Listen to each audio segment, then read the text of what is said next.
भगवान के द्वारा मारे जाने पर भी वे यानी हिरण्याक्ष और हिरण्यकश्यप इसीलिए मुक्त नहीं हुए कि ब्राह्मण के वचन यानी शाप का प्रमाण 3 जन्म के लिए था। अतः एक बार उनके कल्याण के लिए भक्त प्रेमी भगवान ने फिर अवतार लिया। वहां उस अवतार में कश्यप और अदिति उनके माता पिता हुए, जो दशरथ और कौशल्या के नाम से प्रसिद्ध थे। एक कल्प में इस प्रकार अवतार लेकर उन्होंने संसार में पवित्र लीलाएं की। एक कल्प में सब देवताओं को जलंधर दैत्य से युद्ध में हार जाने के कारण दुखी देखकर शिव जी ने उसके साथ बड़ा घोर युद्ध किया, पर वह महाबली दैत्य मारे नहीं मरता था। उस दैत्यराज की स्त्री परम सती बड़ी ही पतिव्रता थी। उसी के प्रताप से त्रिपुरासुर जैसे अजेय शत्रु का विनाश करने वाले शिव जी भी उस दैत्य को नहीं जीत सके।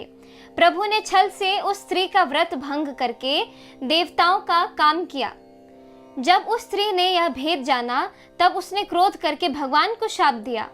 लीलाओं के भंडार कृपालु हरि ने उस स्त्री के शाप को प्रमाण्य दिया यानी स्वीकार किया। वही जलंधर उस कल्प में रावण हुआ, जिसे श्री रामचंद्र जी ने युद्ध में मारकर परम पद दिया। एक जन्म का कारण यह था जिससे श्री रामचंद्र जी ने मनुष्य देह धारण किया। हे भरद्वाज मुनि सुनो, प्रभु के प्रत्येक अवतार की कथा का कवियों ने नाना प्रकार से वर्णन किया है। एक बार नारद जी ने शाप दिया, अतः एक कल्प में उसके लिए अवतार हुआ। यह बात सुनकर पार्वती जी बड़ी चकित हुई और बोली कि नारद जी तो विष्णु भक्त और ज्ञानी हैं।